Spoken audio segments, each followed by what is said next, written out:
toute vapeur vers les années 20 à bord du train star de la bête humaine avec Jean Gabin. Acheté pour un franc symbolique par une poignée de passionnés, ce monstre sacré de notre histoire ferroviaire connaît un véritable retour de flamme.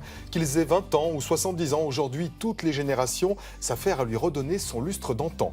Camille Bory vous entraîne sur les rails d'autrefois.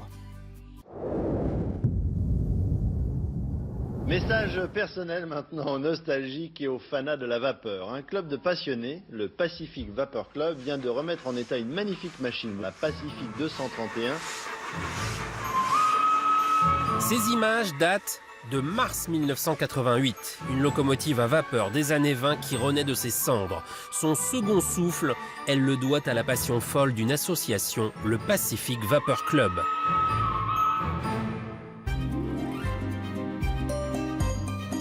« 30 ans après, Météo à la carte leur a rendu visite, à Sotteville-les-Rouen en Normandie. Certains sont encore là et il y a de nouveaux venus. Alain, Jean-Pierre, Didier, Victor et leurs amis continuent de réparer ce monument de l'histoire ferroviaire français. Leur but, la remettre sur les rails avant l'été et refaire son voyage historique, Nantes-Le Croisic. Refoule, tu peux t'arrêter. Elle commence à reprendre l'air, mais on espère que ça va durer. En ce début de printemps, la princesse, comme ils l'appellent, peut profiter des premiers rayons du soleil. C'est toujours un moment, j'irais presque émouvant, intime. On dit toujours que c'est notre maîtresse. Elle a une ligne, elle est belle, quoi. Pour nous, elle est très belle. Oh, moi, j'ai jamais eu de train électrique étant gamin. Et maintenant, je me retrouve sur une machine grandeur nature. Formidable.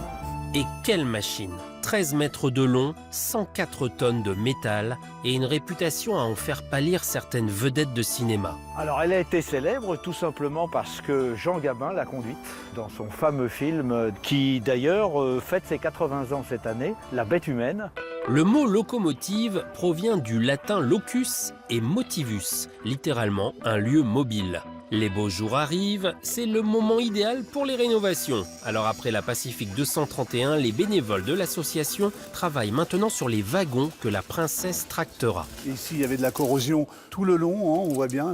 Donc on a été obligé de changer toutes ces bandes-là, quoi. Plus ça roule, les voitures, moins vous avez de corrosion. Vous avez l'air qui vient chasser l'eau et vous n'avez pas de corrosion. Donc le problème pour nous, c'est de faire rouler les voitures de plus en plus, quoi. Après avoir réparé la tôle, il faut peindre chaque partie des wagons. Une peinture essentielle qui protégera le train des intempéries. Elle est bien peinte, la porte? Ah oui, il faut quand même les avoir à l'œil de temps en temps. Hein. C'est la couleur d'origine des voitures, d'époque. C'est une peinture qu'on fait refaire exprès. On essaye de répéter les gestes d'avant pour essayer d'avoir quelque chose de cohérent sur les voitures. Et la peinture peut se faire uniquement à la belle saison. Des températures entre 13 et 15 degrés pour que ce soit l'idéal, pour que la peinture apprenne bien. Après, si c'est trop humide, bon, ben, la peinture accroche pas. Une fois les wagons rénovés, l'association proposera aux touristes de partir en voyage. Alain, en tenue de conducteur de l'époque, sera aux commandes de la loco et il alimentera le gueulard avec du charbon. Il faut savoir qu'on fait 1,5 tonne de charbon aux 100 km à raison de 7 kg par pelleté. C'est un travail qui était évidemment très très dur, qui explique qu'à l'époque, effectivement, un mécanicien de locomotive à vapeur avait sa retraite à 50 ans. Parce qu'à 50 ans, ben, il était usé. En hiver, la Pacific était encore plus gourmande en charbon. Et il permettait aussi de chauffer les wagons des voyageurs. Il était connu que c'est un peu comme le chauffage actuel dans les immeubles. Au premier, deuxième étage, ben, vous êtes surchauffé, puis au dernier, ils ont froid. Ben là, c'était pareil. Les 2, 3 premières voitures, les gens étaient très bien chauffés. Puis ceux qui étaient à la dernière voiture, ben, c'était la vapeur récente qui arrivait. Dans cette voiture de première classe, on avait donc bien chaud en hiver. Mais en été, tout le monde était logé à la même enseigne. Il n'y avait pas l'air conditionné. Ça, c'est certain que l'été, il faisait très très chaud. Voilà, donc on ouvrait la fenêtre, mais comme on était en locomotive à vapeur, évidemment, il y avait de la vapeur, il y avait de la fumée qui rentrait, enfin voilà. Les bénévoles sont majoritairement d'anciens cheminots. Mais certains, comme Alain ou Jean-Pierre, sont arrivés ici seulement par amour du rail. Donc là, on va refaire un petit point ici. Derrière, on va mettre une butée et on va cintrer le tube. Moi, je suis chaudronnier de métier. Et maintenant, je suis à la retraite. J'ai 72 ans.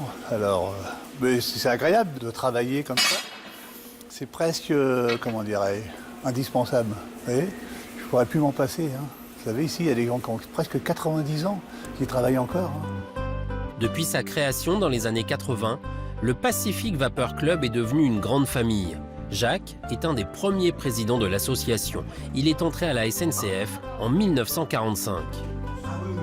Je crois que tu as fêté tes 90 ans l'année dernière, en 2017.